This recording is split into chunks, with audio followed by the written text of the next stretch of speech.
Welcome to Whole Team Eats Podcast, a 24/8 media production. Ever wonder who trains your favorite athlete? Join Tim Miller as he takes a look at the behind-the-scenes training of professional and collegiate athletes. Tim connects with trainers, athletes, and others in the sports community to share their stories. This podcast is dedicated to highlighting the work of athletes and trainers to inspire action and build community. What's up, everyone? Welcome to an all-new episode of Whole Team Eats Podcast. This is Season 3, Episode 6. I'm your host, Tim Miller, and on this show, I sit down with Lily Abdelmalek, founder and sports performance specialist at DSA Sports Performance. Growing up in St. Louis, Lily didn't play organized sports, but she was always active as a kid. Lily started to realize her passion for training when she went to the University of Florida. Upon graduating from Florida, Lily earned a degree in kinesiology and specialized in both biomechanics and exercise science. At first, Lily thought about physical therapy, but that quickly changed once she received an internship with a sports performance facility in Atlanta. On the show, we discuss challenges as a female in the sports performance industry over the past 20 years. In 2009, Lily made the decision to bet on herself and opened her own training facility. Since then, Lily has established herself as one of the top trainers in the industry. She trains notable athletes such as Jalen Brown of the Boston Celtics, Anthony Edwards of the Minnesota Timberwolves, and Quincy Williams of the New York Jets. It is my pleasure to introduce Lily Abdelmalek, founder and sports performance specialist at DSA Sports Performance, to the show. Lily, welcome. Thank you. Yeah, so I know we recently connected after years of following your training and content that you put out on social media. So really excited to hear your story and your background and more about what you're currently doing with your training. But I know we're now into 2024. Can you just kind of take a step back and recap what 2023 was like for you, for your business, and what kind of challenges or successes you had in 23? It's you never know what's going to come up every off season with any sport. But last year was a really good year for us. Got some new clients, made some changes with the business, but overall it was really blessed and just really satisfied with what we were able to achieve. And a lot of the athletes, thank God, have been having healthy seasons, and that's like our number one goal. Because you never know what the season is going to hold for any sport. So, Yeah, and that's always number one for all of your athletes that you train to be healthy. That should be top priority for, I'm assuming, almost every trainer out there, right? The goal absolutely. is to improve performance, but number one over anything else is for health for the athletes. So we've kind of flipped the calendar here into 24. How has training been to start the year, and what kind of stage are you in? Are you in football training mostly? Is it a variety of sports, combine training? Can you take a deeper dive into where you currently are to start 24? Yeah, so we definitely entered 2024 with baseball off season. So it kind of rolled in from like the winter of 2023 onto the winter of 2024. So I'll have them till about like February. So finishing up with them, and just recently started a couple weeks ago with the combine training, and then slowly into February we'll start to get some guys kind of poking in, getting their feet wet with the training for the NFL offseason. Yeah, and I'm sure that the combine guys are ready to go right now, and that's full fledged at this point, and you'll start to see those off-season NFL guys start to come in February. That's great. So where I really want to start this episode, aside from the training, is to hit on you as obviously your personal background, and then the progression through, where did you grow up? Did you play sports? And how you ultimately decided that training was the path that you wanted to pursue for your career. Yeah, I grew up in St. Louis, not a huge city, but it was a great baseball city. So I grew up watching the Cardinals. Really didn't play any organized sports. That's just not how I grew up. Didn't really have the means like everybody else did, but I was definitely that kid that was running in the streets, old school, climbing trees, playing sports outside. Um, and went to University of Florida, had an internship, got my degree in physiology, kinesiology, specialized in like biomechanics, exercise sciences, and ended up in Atlanta with an internship in a sports performance business. Didn't quite know if I was going to go the physical therapy route or work more on the side of performance. Kind of took a liking to the performance side and stuck with it ever since, and have been in the business for about 20 years now. 20 years. Wow. And we don't come across trainers every day who've been in the business for 20 years. So you are definitely a seasoned vet in the industry. Your work speaks for itself to be able to not only break into the industry, but also have a sustained career that's been 20 years. It speaks to your training. It speaks to the athletes that you train and the success that they've had. And you've had a lot of big name athletes, which we'll get into a little bit further into the show. But you do a variety of sports, which is, I don't know if it was always that way from the beginning, if you started with one sport or you branched out over time. You have a very successful business with, multiple trainers and things of that nature. So, it kind of has grown from where you started 20 years ago. Can you take our listeners through the progression of how you started in the industry 20 years ago and then the kind of the evolution to where you are today? Absolutely. I entered straight into like more of the speed, agility, power, acceleration, all that kind of type of training. So I kind of decided to be a little more specific with that rather than just your general strength and conditioning coaching, being in the weight room a lot. So I started with an internship, worked for two different sports performance companies, learned from an Olympic track coach, which was Lauren Seagrave, and who I consider one of like the NFL Combine training gurus, which is Tony Villani. So I was really young at the time. It was probably about 2009 when I kind of separated ways with XPE and started my business in 2009. And then just from there, a lot of guys kind of trusted me and kept it rolling. It was guys like old school players. I mean, people probably may or may not recognize the names, but it's like, Takeo Spikes, Jamal Lewis. I had some basketball player, Josh Powell was with me at the time, and he played in the NBA, played with Kobe Bryant, so it was like old school cats. Um, and so it grew over the years. It started with a handful of guys, trained a couple high school players, and it just kept growing. It wasn't easy. It was a long process.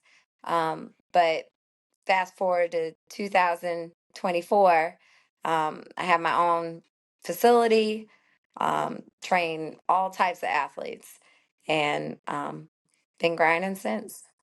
And at what point did you get your own facility? I acquired this space in 2019. So Okay. before then, I would rent out space from other local gyms, run my business out of it, use, the fields around the area, and then acquired this right before COVID. Gotcha. And that's what I was going to bring up next was what obstacles or setbacks, the obvious setbacks was not being able to train in person, or were you able to find ways to kind of make it through the COVID shutdown? How were you able to overcome that obstacle? I mean, it the guys had to work out, so it was pretty simple. Nobody really knew like the severity of it at the time, like once it first came out. But they didn't know when they were going to go back to their teams or what the situation was, so we just kept grinding. I mean, we kept working out hard. All it was crazy in here. It was madness because we had like every sport kind of going, right? But it was definitely a moment to remember during that time. Yeah, and I think that's for most everyone, right? The Yeah. world kind of shut down for a period of time, and no one really knew what the severity or what was really going on with the health and safety of everybody. So I know a lot of trainers I've spoken with knew that it was a potential risk or opportunity for their business. You used it to kind of keep pushing through and keep building your brand. Now, you mentioned some big names, Takeo Spikes, Jamal Lewis. Those are some great guys to kind of break in with. Jamal Lewis was one of the best running backs in the NFL, if I remember correctly, at that time back in 2009. He had a record-breaking season in the late 2000s. So he was definitely somebody who probably was a testament to your work at the very beginning. Absolutely. I mean, these were guys who, you got to think that once you get to a certain level as a professional athlete, you've trained with a lot of people. You've gotten to see all different types of training. Um, and so for, those guys at the time when I was that young, be able to trust what I was doing, pretty much put their whole livelihood into my hands, their careers, their money, their families. Um, it was a big responsibility, and I kind of rolled with it. So, um, you know, finished through working with them through their career. And I think just over time, building up the clientele of other athletes, other NFL players, basketball players, and so on. So, Yeah, and you nailed it. One thing that I kind of try to go over with the trainers that come on Whole Team Eats podcast is talking about the fact that athletes are putting their livelihood into the hands of their trainers and who they select as a trainer, because remaining healthy, remaining in top performance and improving their performance year after year allows them to provide for themselves and their families. And training is really the ticket behind or the engine behind everything that kind of falls in place for athletes. So when a rookie comes into the league, you help them make the jump from the collegiate ranks into the professional sport, and then once you're in the first few years, you're on a rookie contract. You're trying to get that next contract to really secure your financial stability for your family. So there's a lot that goes into it. It must be an honor in a way for you to represent and train these athletes. But how was it early on? Because I mean, I'm not a trainer myself. I would assume it would be somewhat intimidating to a degree. It's a lot of pressure, or did you not find it to be as much pressure? And you said, I'm good with training athletes. I know my stuff. I don't feel any extra pressure working with the high level guys. yeah, no, it came easy. It came easy to me. I know I say that all the time. It just did, and I think that's kind of how I knew this was my place. Um, but yeah, like I just, the success kept rolling in, and I think that's why the guys kept coming back each and every year. I've been with athletes for 8, 9, 10, even 11 years. So being a part of their process since becoming a professional athlete or even before that, um it's very fulfilling. But for sure, I mean, early on it was, you learn, you take things from different people, you learn from the athletes. I think I learned the most from the athletes themselves. But it came easy to me. And I think that was kind of part of the trust that they had with me because it did come so easy. So, And I think what kind of goes unseen for a lot of trainers is, yes, you're training the athlete, but it's more than just training most days, right? Whether they're working back from an injury or they're going through something in their personal life, you become like a behavioral coach in a sense where you have to understand the athlete. Kind of to a deeper level in some cases, understand what stage of their career they are, and are they getting ready to retire? Are they trying to, get one last season, or are they just starting their career? So I feel like you as a trainer, there's so much more that goes into being a trainer than just training the athlete that a lot of people don't understand, and really goes unnoticed by most. But we understand here at 24/8 that there's a ton that goes into being a trainer. Just to kind of take a step back for a second, you mentioned the process of taking an athlete from I guess you could call it the foundation or the beginning of their athletic career, and watching them as they progress throughout, high school, college, professional level. And one name that we were discussing before the show when we first connected that comes to mind is Jalen Brown of the Boston Celtics. So I know you've been training him for some time. Could you tell our audience how long you've been working with Jalen, and what what it's like to see somebody move from, what was it, middle school all the way to where he is today? yeah. Yeah, I started with him when he was about 8th grade, and been with him ever since. So each and every off season we're together. So it's a great feeling. I mean, he's an amazing athlete. To see him grow into like the kind of man that he is, what he stands for, is really probably the most impressive thing. I know most people would be like, nah, his footwork and his dunks but for me personally, it's been seeing how he's grown, what his morals are and stuff like that. But he is a great athlete, always has been. I mean, definitely works very hard. And that's what separates the guys, especially at such a young age. Like he literally back in high school looked like a man playing against some kids. It was that big of a gap.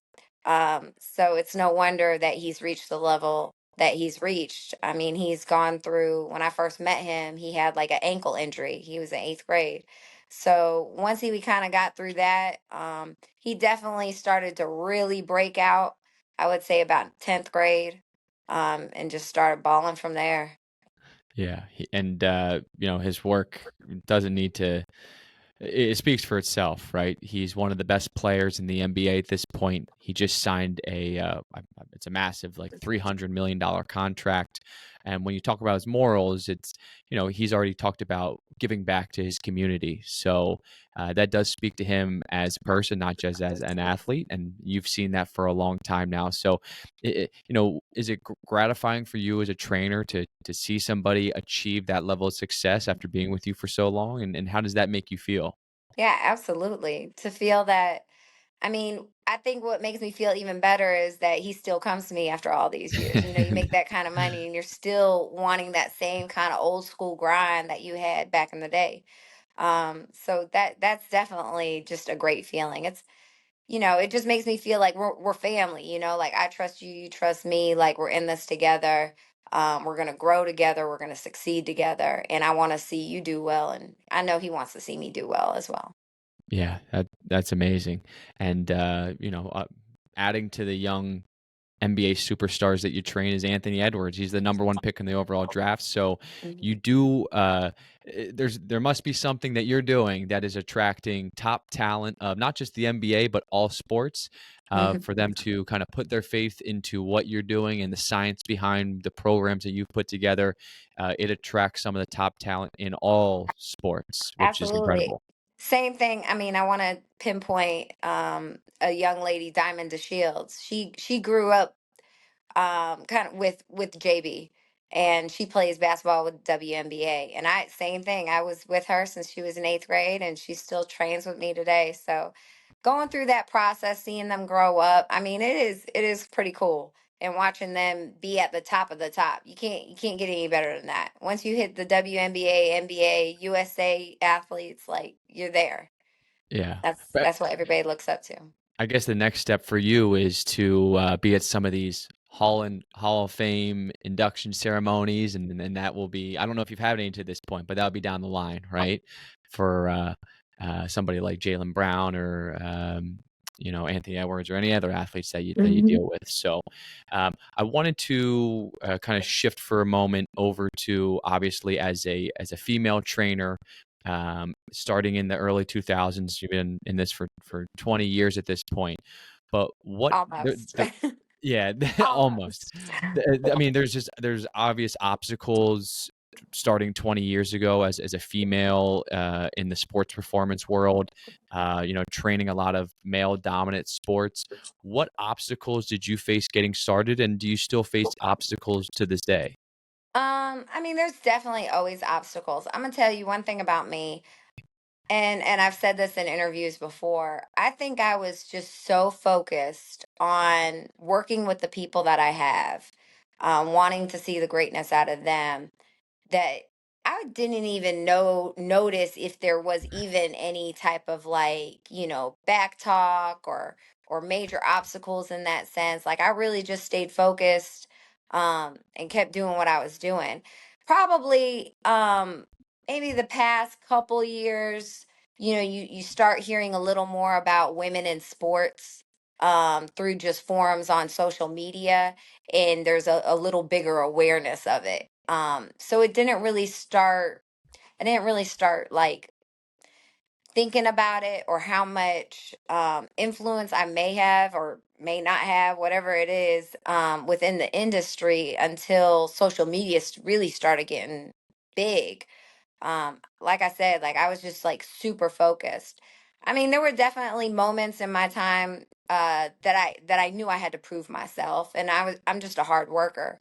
But like I remember, a little story back. I was training a guy that came out of Georgia, and he was a professional NFL player. He was a DN, and he was working on some sled poles, and I was a trainer under XBE Sports, and they were talking junk, and I ended up having to pull what he was pulling, the same weight, just to prove myself to them, even though it probably didn't even make sense. But it was like little stuff like that. But I think part of the success too, especially when it comes to like working speed, agility, footwork, change of direction, especially for like the NFL players or basketball players, is that I make sure that I do the work. Like I can demonstrate it, I can go full out on it. I work out with them, and I think they admire that part. That's what some of the feedback I get. But I love working out with them. So when they go run hills, or if they're in the sand pit, when we're doing footwork and change direction, I'm right there with them. So I think it's a lot of times I hear is that some of the athletes will say, I've never had a trainer do the workout with me. Yeah, and that's something I was gonna you beat me to it, because just from what we see on social media, I'm sure you do it even more than you actually publicize it. But you working out with the athletes is something that I was immediately drawn to, just as a viewer of the workouts, and saying, not only is Lily training these incredible athletes, but she is demonstrating and going through the actual workouts with these athletes. So it's different for sure. I could understand why the athletes give you a lot of positive feedback around working out with them, because a lot of trainers, yeah, they work out, but they're not going to actually do the workouts that the athletes are doing, right? So that is a differentiator for you and your sports. Um, I wanted to ask you, as far as the business side of things have gone, what is it like? You obviously train athletes, but how has your journey come as a business owner? What has that been like, and what kind of successes have you had recently or in the past, and what obstacles have you had to overcome while learning the business side of things? Yeah. So, training is one aspect. Being able to understand the business is like a whole nother beast. So it's a whole nother thing you had to overcome. But I mean, over the years, it's just really finding the right team. So I have strength trainers on staff. I have other speed agility trainers on staff, assistants, and interns. So it's just about finding the right team, so that we work together, have a program together that really benefits the overall wealth for the athlete.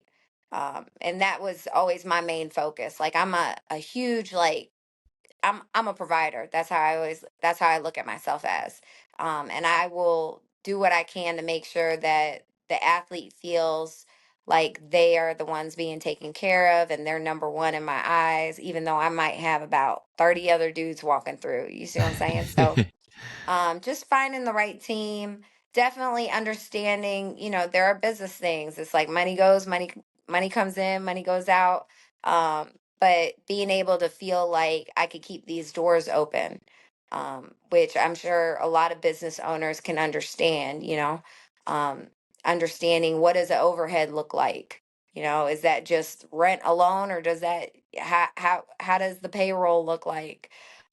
Just little stuff like that, that it's just a whole nother business in itself. There's training business, and then there's a business.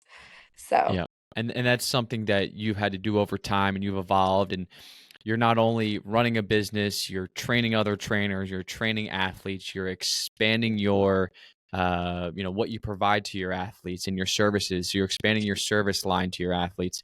You really do 10 things in one, right? You're kind mhm. of like a do it all. And at the end of the day, you have to do what you're best at, which is training, right? And that's what keeps the athletes coming back. That's what keeps your gym growing and growing after 20 years, and that's going to be continued success into the future. So, where you are today, you've come a long way in the last 20 years. I'm sure you would, agree with that. but what are your future plans for DSA moving forward in the next few years or the next 10 years, or what does it look like from here? Yeah, I mean, I definitely love where I'm at right now, so I'm trying to be present a little more with where I'm at and who we're training and what we're doing.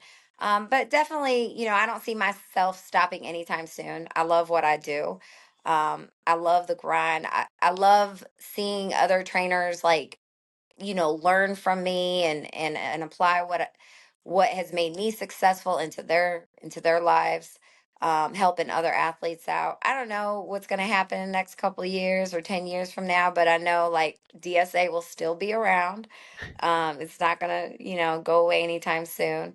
But I'm definitely looking forward to seeing the growth, because there is definitely growth coming, and just hopefully helping a whole lot of other people. Yeah.